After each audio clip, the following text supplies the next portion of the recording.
ហើយនៅថ្ងៃនេះគឺខ្ញុំមានមេរៀនមួយខ្លីដើម្បីមកចែករំលែកទៅកាន់អ្នកទាំងអស់គ្នាក្នុងនោះគឺ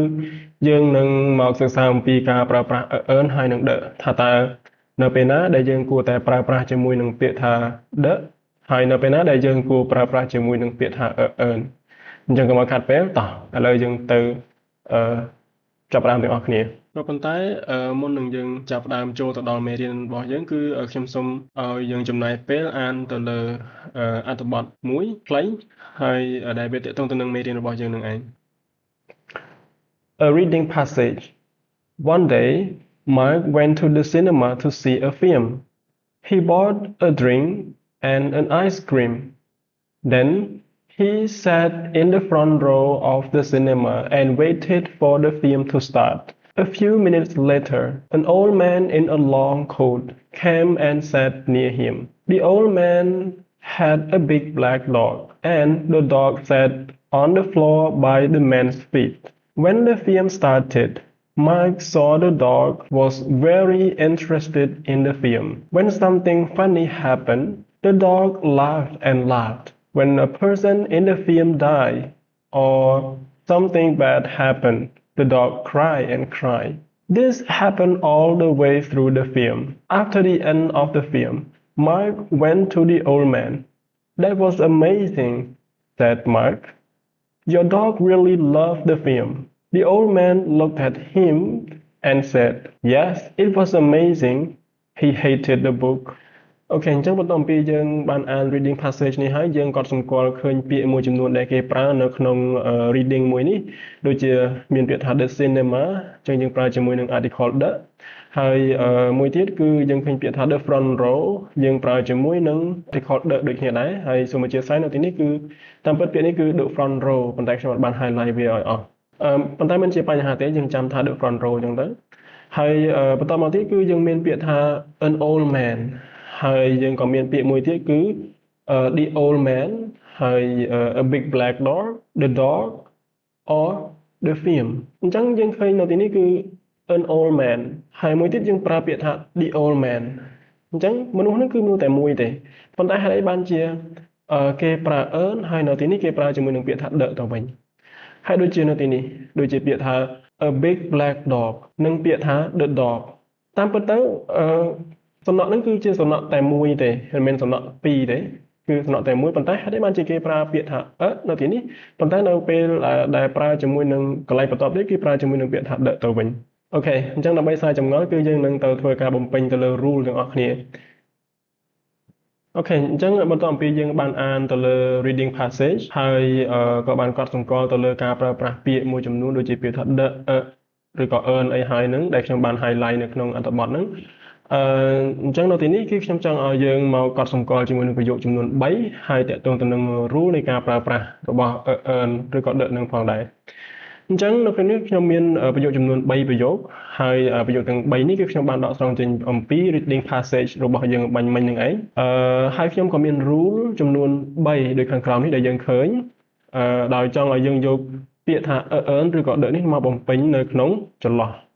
ដែលមានស្រាប់នេះអូខេអញ្ចឹងសម្រាប់ប្រយោគទាំង3ហ្នឹងគឺប្រយោគទី1 An old man in a long coat came and sat near him ហើយប្រយោគទី2 The old man had a big black dog អូខេហើយប្រយោគទី3 He sat in the front row អូខេអញ្ចឹងត្រឡប់មកមើល rule របស់យើងវិញយើងមាន rule ចំនួន3ដូចគ្នាគឺ we use the gap ចន្លោះ to talk about things or people for the first time ហើយប្រយោគទី2 we use ចន្លោះទៀត when we know which things or person ហើយប្រយោគទី3ឬក៏ rule ទី3 we use the gap ចន្លោះដដែល when there is only one thing or person in a particular place អូខេអញ្ចឹងយើងអាចវិភាគមកលើប្រយោគទី1ហើយនឹងមើលមកកាន់ rule ទី1ហើយនឹង rule ទាំងអស់ថាតើយើងគួរតែប្រើជាមួយនឹងពាក្យថា earn ឬក៏ the នៅក្នុង rule ទី1តោះអញ្ចឹង rule ទី1នេះគឺយើងប្រើជាមួយនឹងពាក្យថាអីគេ earn ឬក៏ the អូខេអញ្ចឹងយើងប្រើជាមួយនឹងពាក្យថាឬក៏ earn ដូច្នេះយើងប្រើប្រាស់ជាមួយនឹងពាក្យថា earn នឹងជាមួយនឹងវត្ថុឬក៏មនុស្សដែលយើងទើបតែស្គាល់ឬក៏ជួបជាលើកដំបូងទី2សម្រាប់ rule ទី2គឺយើងប្រើជាមួយនឹងអីគេអូខេគឺយើងប្រើជាមួយនឹងពាក្យថា the ដូច្នេះ we use the when we know which things or person អញ្ចឹងយើងប្រើប្រាស់ជាមួយនឹងពាក្យថា the នៅពេលដែលយើងស្គាល់ឬក៏ដឹងអំពីវត្ថុឬក៏មនុស្សនោះឬក៏ដើម្បីឲ្យងាយស្រួលម្យ៉ាងទៀតគឺយើងអាចនិយាយបានថានៅពេលដែលយើង mention it for the second time នៅពេលដែលយើងនិយាយអំពីមនុស្សឬក៏វត្ថុនោះជាលើកទី2អញ្ចឹងក៏បានដែរដូចគ្នាទេចុងក្រោយក៏យើងប្រើជាមួយនឹងពាក្យថា the ដែរដូច្នេះ we use the when there is only one thing or person in a particular place អញ្ចឹងយើងប្រើប្រាស់ជាមួយនឹងពាក្យថា the ដដែលហ្នឹងនៅពេលណាដែលមានវត្ថុឬក៏មនុស្សតែម្នាក់គត់នៅក្នុងកន្លែងដែលជាក់លាក់ណាមួយអូខេអញ្ចឹងសម្រាប់ rule ទី1នេះយើងប្រើប្រាស់ជាមួយនឹងពាក្យថា earn ជាមួយនឹងមនុស្សឬក៏វត្ថុដែលយើងទើបតែជួបឬក៏ស្គាល់ជាលើកដំបូងឧទាហរណ៍ទី1នេះ An old man in a long coat came and sat near him អញ្ចឹងយើងទើបតែស្គាល់ឬក៏យើងទើបតែជួបបុរសនឹងជាលើកដំបូងទេយើងមិនដឹងថាតើគាត់ជានរណាទេមែនទេប៉ុន្តែនៅពេលដែលដល់ប្រយោគទី2គេនិយាយថា The old man had a big black dog អញ្ចឹងសំណួរចង់សួរថាតើ old man នេះតើយើងសំដៅទៅលើនរណាប៉ុន្តែហេតុអីបានជាយើងត្រូវប្រើជាមួយនឹងពាក្យថា the អញ្ចឹង the old man នេះគឺសំដៅទៅលើ an old man ដែលយើងបានជួបកាលពីលើកដំបូងដែលគាត់ពាក់អាវធំខាងក្រៅហើយគាត់បានមកអង្គុយនៅចិត្តម៉ាកគឺបរិះចំណាស់ម្នាក់នឹងឯងអញ្ចឹងដល់ពេលដែលយើងនិយាយអំពីគាត់ជាលើកទី2ឬក៏យើងស្គាល់គាត់ហើយថាគាត់ជានរណាគឺយើងប្រើជាមួយនឹងពាក្យថា the ហើយបន្តមកទៀតយើងចូលមកដល់ចំណុចទី3he sat in the front row អូខេយើងឃើញមានពាក្យថា front row អញ្ចឹងសម្រាប់ជួរទី1យើងដឹងហើយថាជួរទី1គឺវាមានតែមួយទេមែនអត់វាអត់មានចំនួន2ជួរទេអាហ្នឹងជួរទី1គឺមានន័យថាវាមានតែមួយនៅក្នុង cinema ហ្នឹងនៅក្នុងរោងកុនហ្នឹងឬក៏និយាយឲ្យខ្លីមួយទៀតឲ្យងាយតែម្ដងគឺយើងអាចនិយាយបានថារបស់ដែលមានតែមួយនៅលើលោកឬក៏នៅទីកន្លែងណាក៏ដោយដែលវាមានតែមួយវា unique ឧទាហរណ៍ដូចជាព្រះច័ន្ទយើងនិយាយថា the moon ប៉ុន្តែយើងមិនដែលនិយាយពាក្យថា moon ទេដោយសារតែ the moon ហ្នឹងគឺជាមានន័យថាវាមានតែមួយមិនដែលមាន moon ណាពីរទេមែនទេមួយទៀតដូចជា the sun ព្រះអាទិត្យអញ្ចឹងព្រះអាទិត្យយើងមានប៉ុន្មានព្រះអាទិត្យមានតែមួយទេអញ្ចឹងយើងប្រើពាក្យថា the អញ្ចឹងសូមបញ្ជាក់ឡើងវិញតកតងទៅនឹងវត្ថុឬក៏មនុស្សដែលមានតែមួយនៅ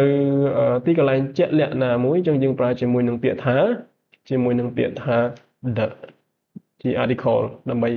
បញ្ជាក់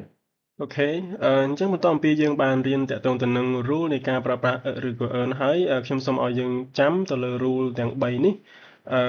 វាពិតជាមានសារៈសំខាន់បើសិនជាយើងមិនចាំទៅលើ rule នឹងទេយើងមិនដឹងថាតើត្រូវប្រើវានៅពេលណាទេអញ្ចឹងងាយទេគឺដូចជាយើងឃើញនៅទីនេះអញ្ចឹង we use earn to talk about things or people for the first time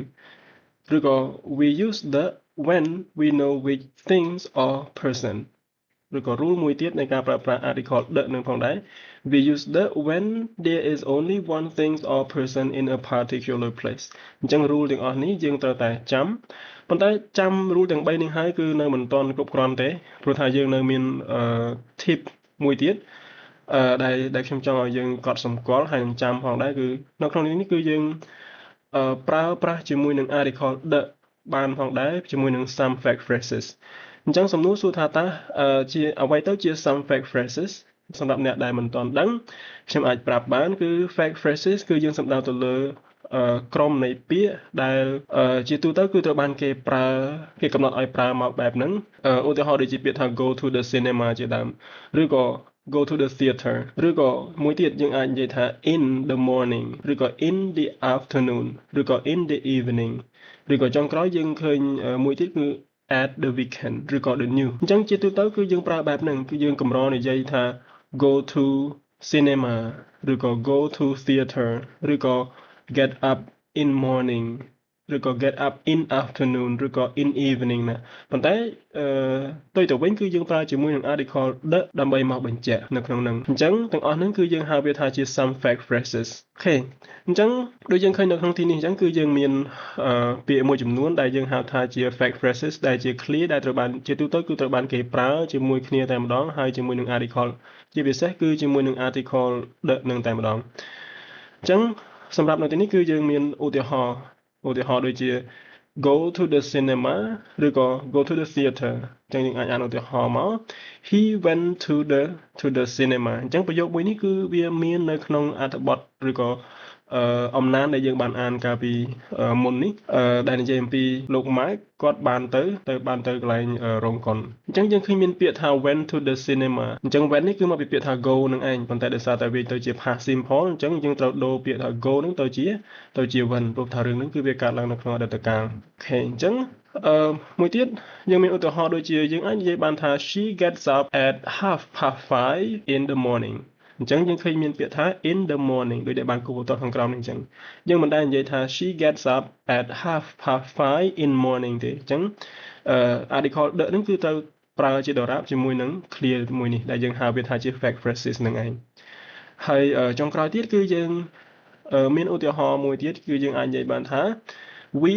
are on holiday at the weekend see យើងមានពាក្យថា at the weekend នៅចុងខាងក្រោយនេះយើងមិនដែលនិយាយថា we are on holiday at weekend ដោយមិនប្រើប្រាស់ជាមួយនឹងពាក្យថា the ដែលជា article នេះទេអញ្ចឹងជាទូទៅគឺយើងប្រើបែបហ្នឹងហើយពាក្យទាំងអស់ហ្នឹងឯងដែលយើងហៅវាថាជា fact phrases ដែលជាក្រុមនៃពាក្យដែលជាទូទៅត្រូវបានគេប្រើជាមួយគ្នាអញ្ចឹងជួបគ្នានៅវីដេអូក្រោយយើងនឹងធ្វើលំហាត់មួយដែលទាក់ទងទៅនឹងការប្រើប្រាស់ earn ឬក៏ the ដែលយើងបានរៀននិងពិភាក្សាគ្នាអំបញ្ញមិញនេះជាមួយគ្នានៅវីដេអូបន្ទាប់អរគុណច្រើន